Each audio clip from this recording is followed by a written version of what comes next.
ہماری ویڈیو کو لائک کریں اور میرے چینل حافظ عبدالستار کو سبسکرائب کریں۔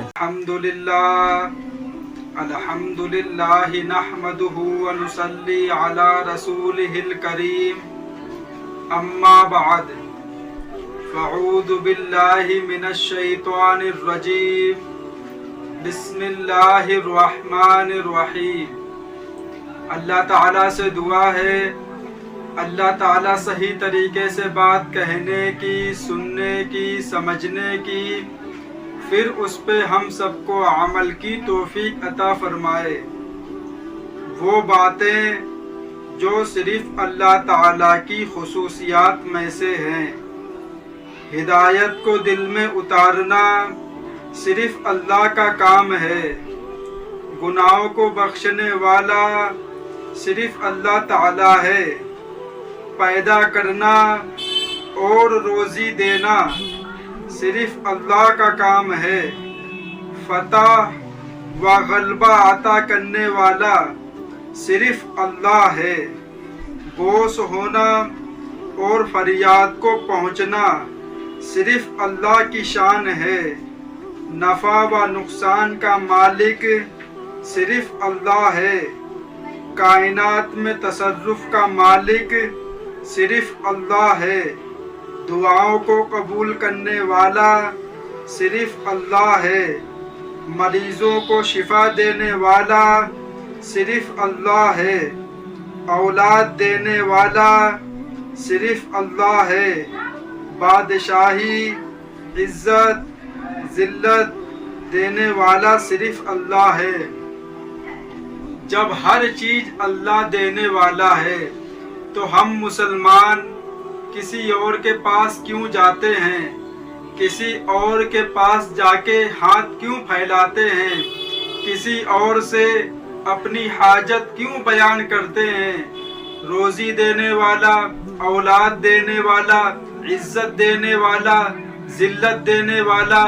شفا دینے والا، بیماری دینے والا، لڑکا دینے والا، لڑکی دینے والا، ہر چیز، ہر کام اللہ کی مرضی سے ہوتا ہے، پھر ہم کیوں کسی اور کے پاس جاتے ہیں اور اپنی حاجت ان کو سناتے ہیں؟ مسلمان بھائیوں، یہ بالکل غلط ہے، اس لیے کہ اللہ تعالیٰ نے اختیار کسی کو نہیں دیے ہیں، سارے اختیار اپنے پاس رکھے ہیں۔ وہ یہ چاہتا ہے کہ میرے بندے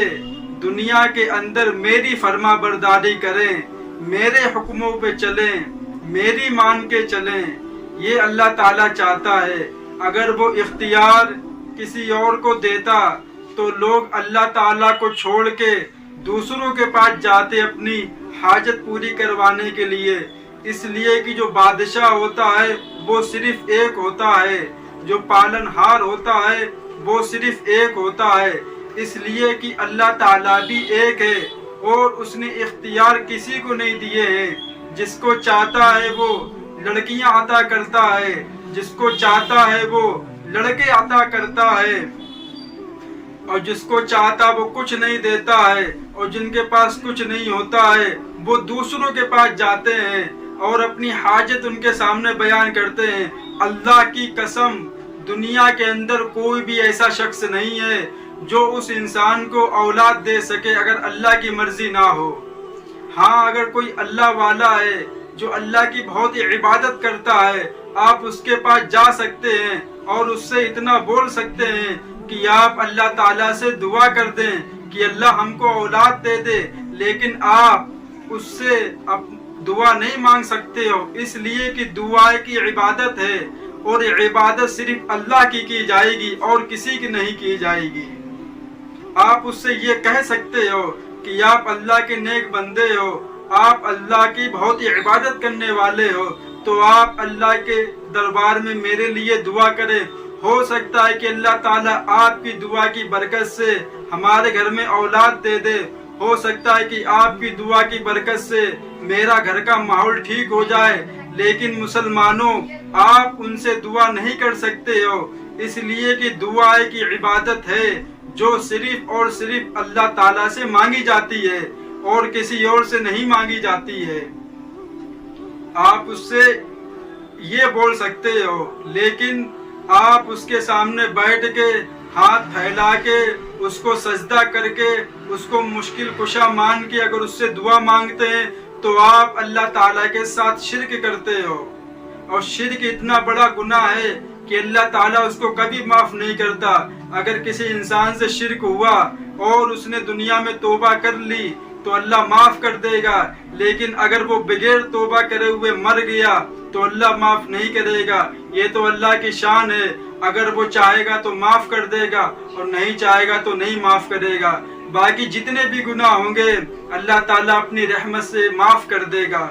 لیکن شرک اتنا پلید اتنا گندا گناہ ہے کہ اگر کسی انسان سے یہ گناہ ہو رہا ہے، میرے مسلمان بھائیوں، اللہ کی طرف لوٹ آؤ اور اس گناہ سے توبہ کر لو، ورنہ بربادی ایک دن آپ کے پاس ضرور آ کر رہے گی اگر آپ نے اس گناہ سے توبہ نہیں کی۔ اس لیے کہ اللہ تعالیٰ کہتا ہے کہ صرف میری عبادت ہوگی دنیا کے اندر، کسی سے دعا نہیں مانگی جائے گی، کسی کے سامنے سر نہیں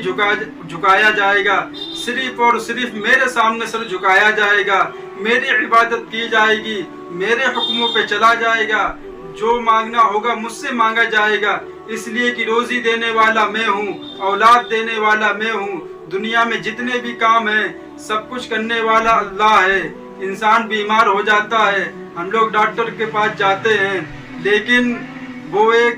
اس کے پاس جانا پڑے گا، اس لیے کہ اللہ تعالیٰ نے کچھ چیزیں ایسی ہیں جن کی شفا اس میں رکھی ہوئی ہے۔ جب ہم جائیں گے دوا کھائیں گے، لیکن اس دوا کے روپ میں جو شفا دے گا وہ صرف اللہ دے گا۔ آپ نے دیکھا ہوگا بہت سے لوگ دوا کھاتے رہتے ہیں پھر بھی ان کو فائدہ نہیں ہوتا ہے، اور بہت سے لوگ تھوڑی دوا کھاتے ہیں ان کو فائدہ ہو جاتا ہے۔ اس سے معلوم ہوتا ہے کہ وہ دوا اثر نہیں کرتی ہے، شفا دینے والا صرف اللہ ہے، بیماری دور کرنے والا صرف اللہ ہے۔ پھر کیوں میرے پیاروں، پھر کیوں میرے مسلمان بھائیوں، کیوں بھٹکے ہوئے ہو، کیوں اللہ کو چھوڑے ہوئے ہو، کیوں اس کی نافرمانی کر رہے ہو؟ آ جاؤ اس کی طرف، آ جاؤ اس خالق کی طرف جس نے ہم کو پیدا کیا، اور صرف پیدا ہی نہیں کیا، اشرف المخلوقات میں ہم کو شمار کیا ہے کہ سب سے بہترین مخلوق جو اللہ تعالیٰ نے بنائی ہے وہ انسان ہے، کہ وہ دنیا میں جا کے میری عبادت کرے، کہ اس لیے کہ اللہ تعالیٰ نے ہم لوگوں کو پیدا کیا ہے کہ کوئی گناہ ہو جائے، کوئی خطا ہو جائے تو وہ میرے پاس آئے، میرے سامنے گڑ گڑائے، میرے سامنے آنسو بہائے، کہ اس سے پتا چلے کہ ہاں کوئی اللہ ہے جو گناہ پہ سزا بھی دے سکتا ہے، اور اگر اس سے معافی مانگے تو وہ معاف بھی کر سکتا ہے۔ لیکن دنیا میں کوئی ایسا شخص نہیں ہے جس کے پاس ہم جائیں اور اس سے کہیں کہ ہم سے یہ گناہ ہو گیا ہے، آپ ہمیں معاف کر دو، یہ شرک ہو جائے گا۔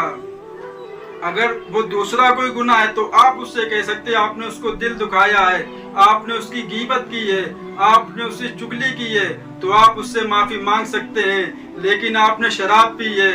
آپ نے زنا کیا ہے، آپ نے چوری کی ہے، یہ جو گناہ ہے یہ صرف ان کی توبہ صرف اللہ سے کی جائے گی، اس لیے کہ وہ معاف کر دیں گے، لیکن اللہ تبھی معاف کرے گا جب آپ اس کے سامنے جاؤ گے، جب آپ اس کے سامنے ہاتھ پھیلاؤ گے، جب آپ اس کے سامنے گڑ گڑاؤ گے۔ میرے بہت سے مسلمان بھائی اس گندگی میں ڈوبے ہوئے ہیں